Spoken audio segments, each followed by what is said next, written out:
Hello friends, this is Devika Varun. Welcome back to my channel shades of creativity. இன்றைக்கி நம்மளோட சேனலில் ஒரு பியூட்டிஃபுல்லான குயிக்கான பிகினர் ஃப்ரெண்ட்லி பர்ஸ் வந்து ஸ்டிச் பண்ண போகிறோம்.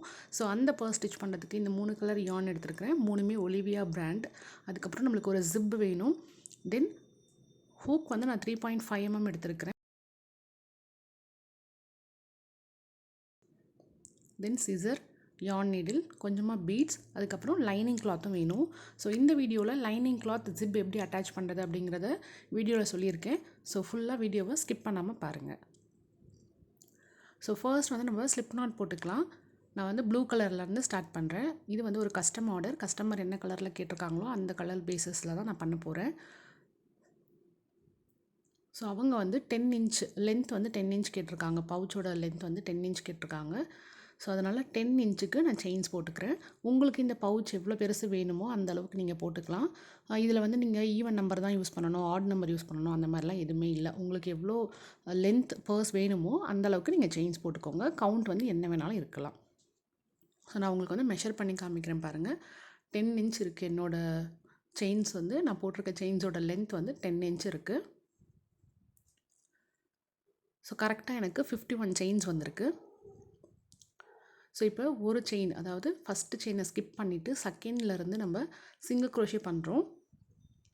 ஒவ்வொரு செயின்லையும் ஒரு சிங்கிள் க்ரோஷேவாக போட்டுக்கிட்டே வாங்க. இது வந்து ரொம்பவே பிகினர் ஃப்ரெண்ட்லியான ஒரு பேட்டர்ன். சிங்கிள் க்ரோஷே மட்டும்தான் த்ரூ அவுட் இந்த பர்ஸ் ஃபுல்லாக நம்ம ஸ்டிச் பண்ண போகிறோம். ரொம்ப ஈஸியான பர்ஸ் இது.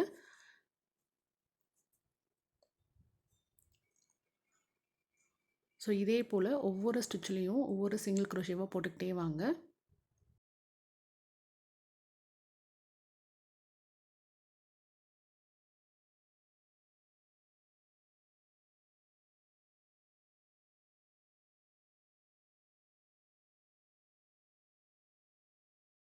ஸோ யூஸ்வலாக நம்ம ஒரு பர்ஸ் பண்ணும்பொழுது எப்போவுமே இந்த செயின்ஸோட 2 பக்கமும் ஸ்டிச் பண்ணிட்டு வருவோம் இல்லையா? கார்னரில் வந்து இன்க்ரீஸ் பண்ணிவிட்டு ஸ்டிச் பண்ணிட்டு வருவோம். அந்த மெத்தட் வந்து நிறைய பேருக்கு வந்து பார்த்திங்கன்னா கார்னரில் மிஸ் பண்ணிடுறீங்க. இல்லைனா செகண்ட் செயின்ஸோட இன்னொரு சைடு போடும்பொழுது கவுண்ட் மிஸ் ஆகிடுது. ஸோ கர்வ் வந்து கரெக்டாக வரமாட்டேங்குது அப்படின்லாம் நிறைய பேர் சொல்லியிருக்கீங்க. ஸோ அதனால் இது வந்து வேறு மெத்தடில் நான் சொல்லித்தரேன். பேஸ் வந்து வேறு மெத்தடில் இருக்கும். ஸோ இப்போ நம்ம ஃபுல்லாக வந்து ஸ்டிச் பண்ணி முடிச்சிட்டோம். எல்லா செயின்லேயும் ஒரு சிங்கிள் க்ரோஷே போட்டு வந்தாச்சு. அதுக்கப்புறம் ஒரு செயின் போட்டுட்டு திருப்பிக்கோங்க. திருப்பிட்டு அகெயின் ஒவ்வொரு ஸ்டிச்லேயும் ஒரு சிங்கிள் க்ரோஷே தான். ஸோ இந்த மாதிரி பண்ணும்பொழுது உங்களுக்கு வந்து அந்த கர்வில் வந்து மிஸ்டேக் வருது இல்லையா? அது வராது. ஆப்போசிட் செயின்ஸோட இன்னொரு பக்கம் பண்ணும்பொழுது கவுண்ட் மிஸ் ஆகுதுன்னு நிறைய பேர் சொல்வீங்க. அந்த ப்ராப்ளமும் இந்த மெத்தட் பண்ணும்பொழுது உங்களுக்கு வராது. ஸோ அதனால் இந்த மெத்தட் வந்து ட்ரை பண்ணி பாருங்கள். இதுவுமே வந்து பிகினர் ஃப்ரெண்ட்லி தான். நீங்கள் இப்போ தான் க்ரோஷே கற்றுக்குறீங்க, பிகினராக இருக்கீங்கன்னா கூட நீங்கள் ஈஸியாக இந்த பர்ஸ் வந்து பண்ண முடியும். ஸோ ஒவ்வொரு ஸ்டிச்லேயும் ஒரு சிங்கிள் க்ரோஷேவாக போட்டுட்டு வாங்க. சிங்கிள் க்ரோஷே போடுறதுனால இந்த பர்ஸ் வந்து நீங்கள் லைனிங்கே வைக்கணும்னு அவசியம் இல்லை. பர்ஸ் முடித்ததுக்கப்புறம் நீங்கள் பார்த்தீங்கன்னா தெரியும். லாஸ்ட்டாக வீடியோ எண்டில் பாருங்கள், அதில் வந்து நான் காமிச்சிருப்பேன். ஸோ பர்ஸில் வந்து ரொம்ப நம்ம வந்து ஹூக் சைஸும் சின்னதாக பண்ணியிருக்கோம். அதனால் வந்து நல்லா நெருக்கமாக தான் வருது. இதில் வந்து லைனிங் வைக்கணும்னு அவசியமே இல்லை. பட் கஸ்டமர் வந்து லைனிங்கோடு கேட்டிருக்காங்க அப்படிங்கிறதுனால நான் லைனிங் அட்டாச் பண்ணுறது எப்படிங்கிறதையும் இந்த வீடியோவில் அட்டாச் பண்ணியிருக்கேன். ஸோ செகண்ட் ரோவும் ஃபுல்லாக ஃபினிஷ் பண்ணியாச்சு. ஃபினிஷ் பண்ணினதுக்கப்புறம் ஒரு செயின் போட்டு திருப்பிக்கோங்க. திருப்பிட்டு அகெயின் சேம் ப்ராசஸ் தான். ஒரு ஸ்டிச்லேயும் ஒரு சிங்கிள் க்ரோஷே. ஸோ இந்த மாதிரி உங்களுக்கு பேஸ் வந்து எவ்வளோ தூரம் வேணுமோ, நீங்கள் எந்த பர்பஸ்க்காக அந்த பர்ஸ் ஸ்டிச் பண்ணுறீங்களோ, உங்களுக்கு வந்து நல்லா பெருசாக வேணும், பர்ஸோட பேஸ் வந்து நல்லா பெருசாக வேணும்னு நினச்சிங்கன்னா நீங்கள் ஒரு 6-7 ரோஸ் கூட இந்த பேஸ் கண்டினியூ பண்ணிக்கலாம். அதாவது இந்த சிங்கிள் க்ரோஷே ரோ வந்து 5 to 6-7 ரோஸ் கூட நீங்கள் போட்டுக்கலாம். ஸோ இது மாதிரி நான் வந்து ஒரு டோட்டலாக 4 ரோஸ் பண்ணிக்க போகிறேன்.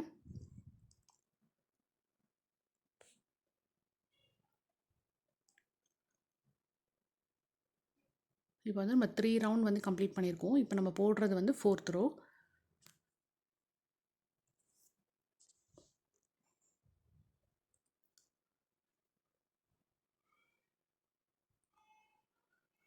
ஒவ்வொரு ஸ்டிச்லேயும் ஒரு சிங்கிள் க்ரோஷேவாக போட்டுட்டு வாங்க. ஸோ நம்ம வந்து ஸ்டார்டிங்கில் 51 செயின்ஸ் போட்டிருந்தோம். ஸோ எனக்கு வந்து 50 சிங்கிள் க்ரோஷே வந்தது. த்ரூஅவுட் இந்த நீங்கள் வந்து எத்தனை ரோப் கண்டினியூ பண்ணுறீங்களோ அத்தனை ரோவுக்கும் அதே 50 செயின்ஸ் தான், 50 ஸ்டிச்சஸ் தான் வரணும். ஸோ எனக்கு வந்து கரெக்டாக 50 ஸ்டிச்சஸ் வந்திருக்கு. ஸ்ட்ரெயிட்டாக இருக்குது பாருங்கள், அந்த லைன்ஸ் வந்து ஸ்ட்ரெயிட்டாக இருக்கணும். இப்போ நம்ம கார்னர் திருப்ப போகிறோம். ஸோ ஒரு செயின் போட்டுட்டு இப்போ நம்ம லாஸ்ட்டாக முடித்தோம் இல்லையா, அந்த சிங்கிள் க்ரோஷேலேயே போயிட்டு 2 சிங்கிள் க்ரோஷே போட்டுக்கோங்க. அதாவது முடித்ததுக்கு அடுத்து வர ஸ்டிச்சில் 2 சிங்கிள் க்ரோஷே. அடுத்து இருக்கிற எல்லா ஸ்டிச்சிலையும் ஒரு சிங்கிள் க்ரோஷே. திருப்பி அகைன் இந்த கார்னர்லேயும் 2 சிங்கிள் க்ரோஷே. ஸோ ஈச் கார்னரில் வந்து நீங்கள் 2 சிங்கிள் க்ரோஷே போட்டுக்கோங்க. அப்போ தான் அந்த கர்வ் வந்து உங்களுக்கு கரெக்டாக வரும். அதுக்கப்புறம் இருக்கிற எல்லா ஸ்டிச்சிலையும் ஒரு சிங்கிள் க்ரோஷே தான். ஸோ எனக்கு வந்து இந்த அளவுக்கு பேஸ் போதும். அதனால் நான் வந்து ஒரு 4 ரோ மட்டும் சிங்கிள் க்ரோஷே ரோ கண்டினியூ பண்ணிவிட்டு அப்படியே திருப்பிக்கிட்டேன். இப்போ உங்களுக்கு வந்து இதை விட பெருசாக வேணும் இல்லை சின்னதாக வேணும்னா நீங்கள் அதுக்கேற்ற மாதிரி இதை ஆல்ட்ரு பண்ணிக்கலாம். ஸோ இப்போ இது ஃபுல்லாக அப்படியே நம்ம சிங்கிள் க்ரோஷே போட்டு வரணும். அகைன் இந்த கார்னர் வந்ததுக்கப்புறம் நான் காமிக்கிறேன். ஃபுல்லாக வந்து இப்போ நம்ம ஸ்டிச் பண்ணி முடிச்சாச்சு. இந்த எட்ஜ் பாருங்கள் அப்படியே கரெக்டாக இருக்குது ஈவனாக. இப்போ இந்த கார்னர்லேயும் நம்ம வந்து 2 சிங்கிள் க்ரோஷே பண்ணணும். ஒரே ஸ்டிச்சில் 2 சிங்கிள் க்ரோஷே போட்டுக்கோங்க. அதுக்கு அடுத்து இருக்கிற எல்லா ஸ்டிச்சிலையும் ஒரு சிங்கிள் க்ரோஷே.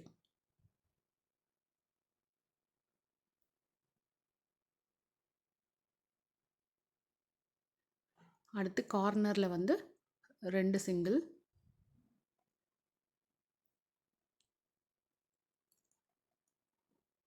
அதே சேம் ஸ்டிச்சில் இன்னொரு சிங்கிள் க்ரோஷே போட்டுக்கோங்க. அடுத்து இப்போ இந்த லென்த்து ஸ்டிச் பண்ண போகிறோம். இதில் வந்து ஒவ்வொரு ஸ்டிச்லேயும் ஒரு சிங்கிள் க்ரோஷேவாக போட்டுக்கிட்டே வாங்க. ஸோ இந்த மாதிரி பேஸ் ஸ்டிச் பண்ணும்பொழுது உங்களுக்கு வந்து அந்த கவுண்ட் வந்து நீங்கள் மிஸ் பண்ணுறதோ இல்லைனா வந்து அந்த ஓவல் ஷேப்பில் வந்து உங்களுக்கு கர்வ் வந்து கரெக்டாக வராமல் இருக்கிறதோ வந்து இல்லாமல் இருக்கலாம். ஸோ அதை வந்து உங்களுக்கு இந்த இந்த பேட்டர்ன் நீங்கள் பண்ணும்பொழுது அந்த ப்ராப்ளம் வந்து நீங்கள் ஃபேஸ் பண்ண மாட்டீங்க. ஸோ அதனால் இப்படி ட்ரை பண்ணி பாருங்கள். ஸோ ஃபுல்லாக ஸ்டிச் பண்ணிவிட்டோம். என்னோடய பீஸ் பார்த்திங்கன்னா அழகாக ரெக்டாங்கிள் ஷேப்பில் இருக்குது. ஸோ இந்த மாதிரி நம்மளுக்கு கரெக்டாக வந்திருக்கணும்.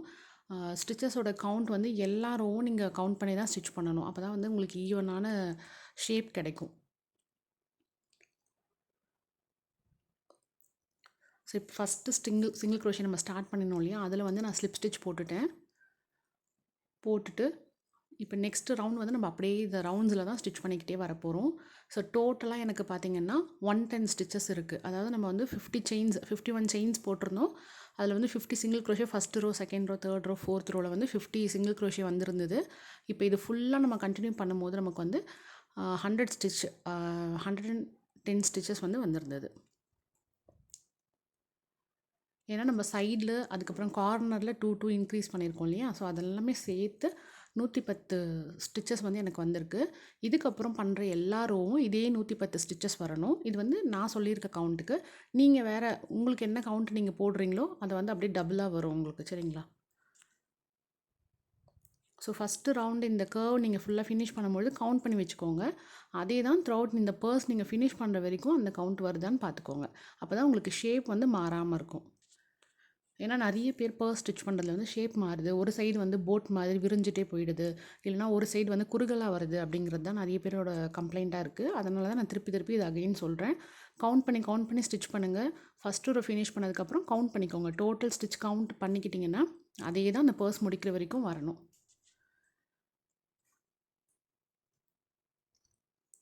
ஸோ இப்போ ஃபஸ்ட்டு ஸ்டிச்சில் வந்து ஸ்லிப் ஸ்டிச் போட்டுட்டேன். இதுதான் வந்து நம்மளோட பர்ஸோட பேஸு. ஸோ இப்போ இதே தான் அப்படியே நம்ம ரவுண்டில் ஸ்டிச் பண்ண போகிறோம். உங்களுக்கு பர்ஸ் எவ்வளோ லென்த் வேணுமோ இது நீங்கள் அப்படியே ரவுண்ட்ஸில் கண்டினியூ பண்ணும்பொழுது அதுவே ஃபோல்ட் ஆகி வந்துடும். ஸோ இது ஃபுல்லாக நான் ஸ்டிச் பண்ணிவிட்டு உங்களுக்கு எப்படி இருக்குன்னு காமிக்கிறேன். கலர் சேஞ்ச் பண்ணி எப்படி இருக்குன்னு காமிக்கிறேன்.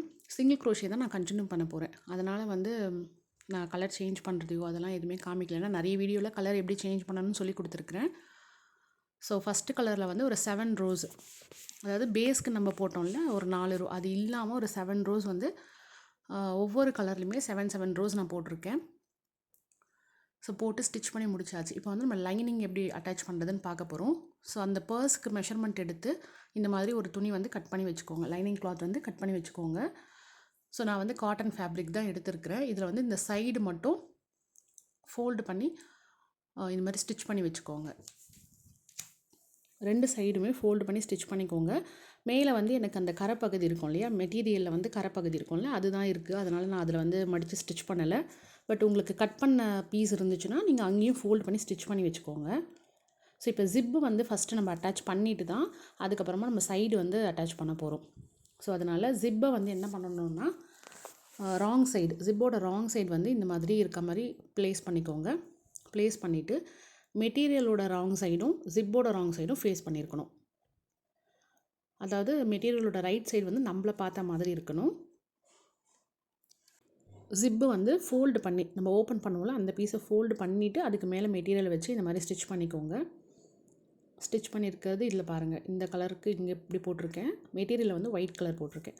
ஸோ இப்போது அகெயின் வந்து இந்த ஜிப்பை வந்து இப்படி ஃபோல்டு பண்ணிக்கோங்க. ஃபோல்டு பண்ணிவிட்டு மெட்டீரியலோட இன்னொரு பக்கம் இருக்கு இல்லையா, அதை வந்து இந்த இன்னொரு ஜிப்போட இன்னொரு பக்கம் அதில் வச்சு ஸ்டிச் பண்ணணும். இதில் ஸ்டிச் பண்ணும்பொழுது என்னென்னா மெட்டீரியல் வந்து ஈவனாக இருக்கணும், இந்த 2 சைடும் ஈவனாக இருக்கணும். ஒன்று வந்து கொஞ்சம் முன்னாடியும் பின்னாடியும் அந்த மாதிரிலாம் இருக்கக்கூடாது. கொஞ்சம் கரெக்டாக பார்த்து வச்சுக்கோங்க. ஸோ இது ஃபுல்லாக வந்து அப்படியே ஸ்டிச் பண்ணிடலாம். நான் வந்து மிஷினில் தான் ஸ்டிச் பண்ணியிருக்கேன். சப்போஸ் உங்கள்கிட்ட மிஷின் இல்லைனா நீங்கள் ஹேண்ட் ஸ்டிச் கூட போட்டுக்கலாம். ஸோ இப்போ நம்ம ஜிப்பை வந்து ஃபுல்லாக ஸ்டிச் பண்ணி முடிச்சிட்டோம். ஸோ அந்த பக்கம் வந்து உங்களுக்கு நல்ல சைடு இருக்கும், இது எல்லாமே ராங் சைடாக இருக்குது. அதாவது மெட்டீரியலும் நம்மளுக்கு ராங் சைடு தான், ஜிப்பும் வந்து ராங் சைடு இருக்குது. இப்போ இது எக்ஸஸாக இருக்கிற ஜிப்பை வந்து நீங்கள் கட் பண்ணிடலாம். இல்லை உங்களுக்கு கட் பண்ண வேண்டாம், ரொம்ப சின்னதாக தான் இருக்குது அப்படின்னா நீங்கள் அதை அப்படியே ஃபோல்டு பண்ணி கூட வச்சுக்கலாம். இப்போ எனக்கு பார்த்தீங்கன்னா ரொம்ப லென்த்தாக இருக்குது, அதனால் நான் கட் பண்ணிடுறேன். பட் கொஞ்சமாக தான் இருக்குன்னா நீங்கள் அப்படியே உள்ளுக்குள்ளேயே ஃபோல்டு பண்ணி ஸ்டிச் பண்ணிக்கலாம். இப்போ சைடு இந்த 2 சைடையும் வந்து நம்ம ஸ்டிச் பண்ணணும். ஸோ இதில் பார்த்தீங்கன்னா 2 சைடுமே ஸ்டிச் பண்ணியிருக்கிறேன்.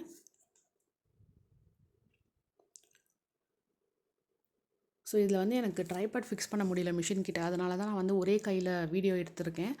ஸோ கிளியராக சொல்ல முடியல. இப்போ நான் இங்கே காமிக்கிறேன் பாருங்கள், நான் 2 பக்கமும் சைடு வந்து ஜாயின் பண்ணிட்டேன். இந்த மாதிரி அட்டாச் பண்ணியாச்சு. ஜிப்பு வந்து நம்மளுக்கு வேண்டாம்னா கட் பண்ணிடலாம். இங்கே வந்து ஜிப்லேருந்து வெளியில் வந்துடாமல் இருக்கிறதுக்கு அதுலேயே சேர்த்து தான் நான் ஸ்டிச்சஸ் போட்டிருக்கேன். ஸோ இங்கேருந்து ஒரு 1 இன்ச் விட்டுட்டு நம்ம கட் பண்ணிடலாம். ஜிப்பு வந்து ஒரு 1 இன்ச் உள்ளே போகிற மாதிரி விட்டுட்டு கட் பண்ணிவிடுங்க எக்ஸஸாக இருந்தால். இல்லை உங்களுக்கு ஜிப்பு கரெக்டாக இருக்குன்னா நீங்கள் அப்படியே விட்டுடலாம், ஒன்றும் கட் பண்ண வேண்டியதில்லை. இப்போ இதை வந்து நம்ம ஆல்ரெடி ரெடி பண்ணி வச்சுருக்கிற குரோஷேயோட பர்ஸ் இருக்குல்ல, அதில் வந்து நம்ம அட்டாச் பண்ண போகிறோம்.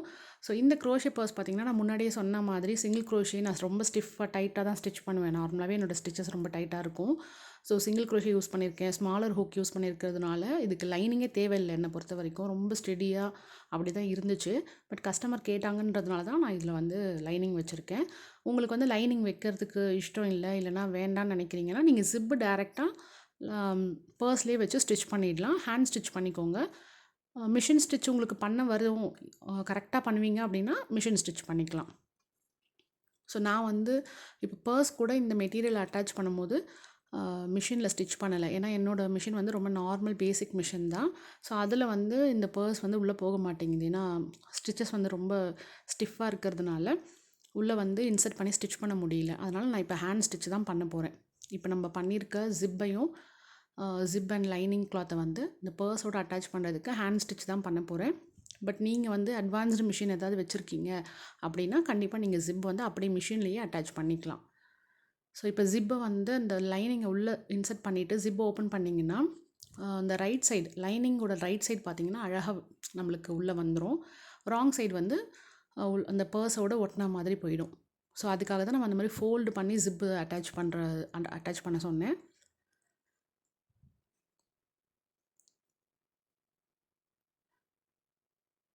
ஸோ நீங்கள் பர்ஸ்க்கு வந்து லைனிங் கொடுக்கும்பொழுது மெட்டீரியல் கட் பண்ணுறீங்கள, அப்போ வந்து 2 பக்கமும் 3 சைடும் வந்து அலவுன்ஸ் விட்டுட்டு கட் பண்ணுங்கள். ஒரு 1/2 இன்ச் ஒரு 1 இன்ச் விட்டுட்டு கட் பண்ணுங்கள். அப்போ தான் நம்ம ஃபோல்டு பண்ணுறதுக்கு, அதுக்கப்புறமா வந்து இந்த ஓரம் அடிக்கிறதுக்கெலாம் வந்து அந்த அந்த கிளாத்து போயிடும், கரெக்டாக இருக்கும். இப்போ பார்த்திங்கன்னா என்னோடய பர்ஸ்க்கு வந்து அந்த மெட்டீரியல் கரெக்டாக இருக்குது.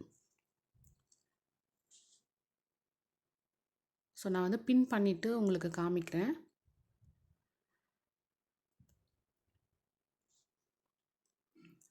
ஸோ இது மாதிரி கரெக்டாக ப்ளேஸ் பண்ணிவிட்டு உங்களுக்கு ஸ்டிச் பண்ண வரல, அப்படியே ஸ்டிச் பண்ண வரலன்னா பின் பண்ணிக்கோங்க. நான் வந்து இந்த மாதிரி நார்மல் நீடில் தான் எடுத்திருக்கிறேன். நம்ம மெட்டீரியல் ஸ்டிச் பண்ணுவோம்ல, அந்த ஊசி அந்த நூல் தான் எடுத்திருக்கிறேன், அந்த த்ரெட்டு தான் எடுத்திருக்கிறேன். மிஷினில் யூஸ் பண்ணுவோம்ல அந்த த்ரெட்டு தான் நான் எடுத்திருக்கிறேன். ஸோ இந்த மாதிரி பாபி பின்ஸ் எடுத்துக்கோங்க. அதை வச்சு நம்ம வந்து ஃபஸ்ட்டு செக்யூர் பண்ணிக்கலாம். ஸோ கரெக்டாக ஈவனாக வச்சுட்டு நீங்கள் இந்த மாதிரி பின் பண்ணிக்கோங்க. அப்போ உங்களுக்கு ஸ்டிச் பண்ணும்பொழுது ஈஸியாக இருக்கும்.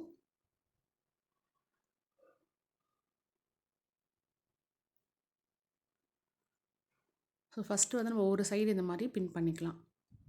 அதை ஸ்டிச் பண்ணி முடித்ததுக்கப்புறம் நெக்ஸ்ட்டு சைடு வந்து நம்ம பின் பண்ணிக்கலாம்.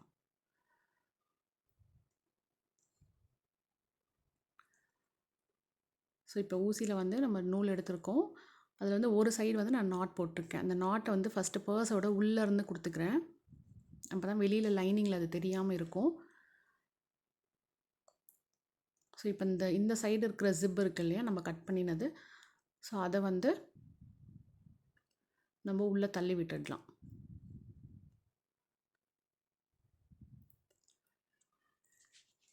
ஸோ இப்போ பார்த்தீங்கன்னா ஜிப்புக்கும் நம்ம ஸ்டிச் பண்ணின ஸ்டிச்சுக்கும் வந்து அப்படியே உள்ளே வச்சு தான் நான் ஸ்டிச் பண்ணுறேன். அப்போ தான் வந்து ஸ்டிச் வந்து வெளியில் தெரியாமல் இருக்கும். இந்த மாதிரி ஜிப்புக்கு உள்ள அந்த பக்கமாக உள் பக்கமாக வச்சுட்டு ஸ்டிச்சுக்கும் அந்த ஜிப்புக்கும் வந்து எப்படி ஸ்டிச் பண்ணுறேன்னு பார்த்துக்கோங்க. இது வந்து நீங்கள் கொஞ்சம் பொறுமையாக தான் பண்ணணும். இதுக்கு கண்டிப்பாக டைம் எடுக்கும். நீங்கள் அர்ஜென்ட்டாலாம் பண்ணிங்கன்னா, அவசர அவசரமாக பண்ணிங்கன்னா நல்லா வராது. ஸோ பொறுமையாக நிதானமாக பண்ணுங்கள். அப்போ தான் வந்து இது நீட் ஃபினிஷிங் இருக்கும். ஸோ எனக்கு வந்து ஸ்டிச்சஸ் வெளியில் தெரியக்கூடாது அப்படிங்கிறதுனால நான் இந்த மாதிரி பண்ணுறேன். ஸோ ஜிப்புக்கு உள் சைடு இருக்கு இல்லையா, அந்த கிளாத்தையும் நம்ம ஸ்டிச் பண்ணியிருக்கிற க்ரோஷே பார்ட்டையும் இந்த மாதிரி ஒவ்வொரு ஸ்டிச்லேயும் இன்சர்ட் பண்ணி நம்ம ஸ்டிச் பண்ணணும். நான் ரொம்ப டைட்டாக ஸ்டிச் பண்ணியிருக்கேன், அதனால தான் நீடிலே உள்ளே போக மாட்டேங்குது. பொறுமையாக பண்ணுங்கள். பொறுமையாக பண்ணிங்கன்னா தான் உங்களுக்கு வந்து இது நீட் ஃபினிஷிங் கிடைக்கும்.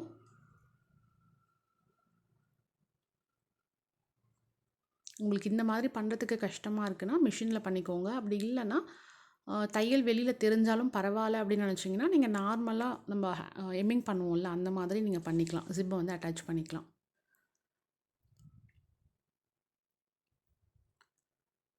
ஸோ ஒரு ஸ்டார்டிங் 4 or 5 ஸ்டிச்சஸ் பண்ணிட்டீங்கன்னா அப்புறம் உங்களுக்கு ஈஸியாக வந்துடும்.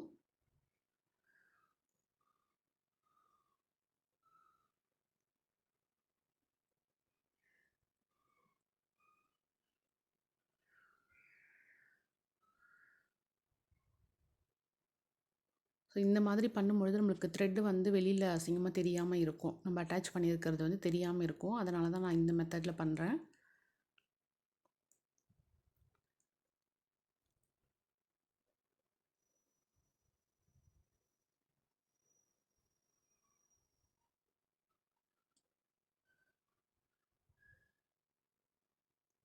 ஸோ இப்போ பார்த்தீங்கன்னா வெளியில் ஸ்டிச்சஸ் எதுவுமே தெரியல.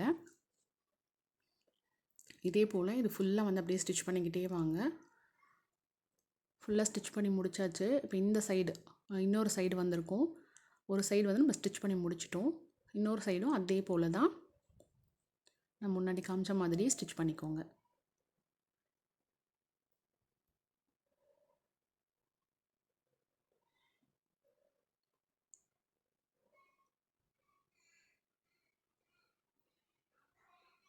இந்த சைடு பார்த்தீங்கன்னா உங்களுக்கு மெட்டீரியல் தெரியும். ஜிப்போட அட்டாச் பண்ண அந்த மெட்டீரியல் கொஞ்சம் தெரியும். அந்த மெட்டீரியலையும் நீங்கள் வச்சு ஸ்டிச் பண்ணிக்கலாம்.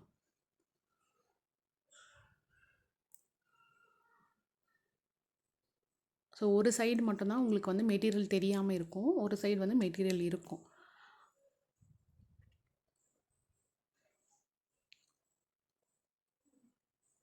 ஸோ இந்த மாதிரி இது ஃபுல்லாக வந்து ஸ்டிச் பண்ணிட்டு வந்துடுங்க.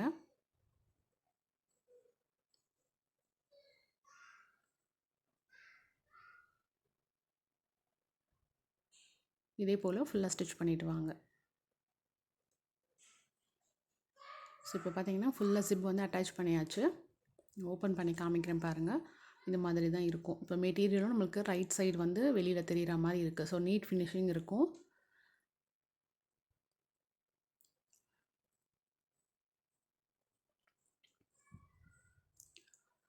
ஸோ இதில் வந்து ஒரு பீட்ஸ் வந்து நம்மளுக்கு சாம் மாதிரி கேட்டிருந்தாங்க. அதனால் பீட் வந்து இப்போ அட்டாச் பண்ண போகிறோம்.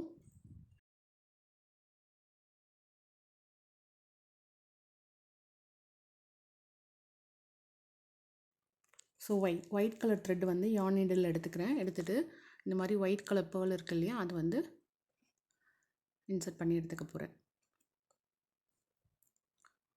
இது வந்து நம்ம ஒரு பீட் லூப் மாதிரி ரெடி பண்ண போகிறோம்.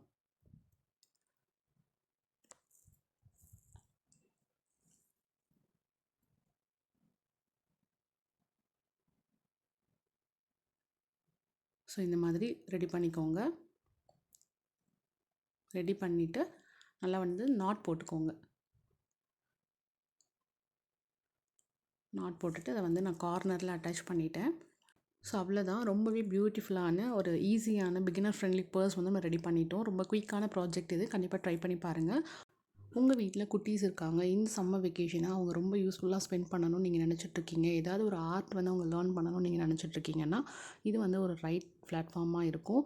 ஸோ நம்ம வந்து இப்போ சம்மருக்காக கிட்ஸ் க்ரோஷே சம்மர் கேம்ப் வந்து போட்டிருக்கோம். ஸோ அந்த டீட்டெயில்ஸ் வேணும் அப்படின்னு நினச்சிங்கன்னா, ஸ்க்ரீனில் தெரியிற வாட்ஸ்அப் நம்பருக்கு வாட்ஸ்அப் பண்ணி நீங்கள் டீட்டெயில்ஸ் வாங்கிக்கலாம். உங்களோட குழந்தைங்க இந்த சம்மர் வெக்கேஷனை ரொம்ப பியூட்டிஃபுல்லாக யூஸ்ஃபுல்லாக ஸ்பெண்ட் பண்ணணும்னு நீங்கள் நினச்சிருக்கீங்கன்னா, கண்டிப்பாக வாட்ஸ்அப் நம்பருக்கு டிஎம் பண்ணுங்கள். ஸோ இந்த வீடியோ உங்கள் எல்லாருக்குமே கண்டிப்பாக பிடிச்சிருக்கும்னு நினைக்கிறேன்.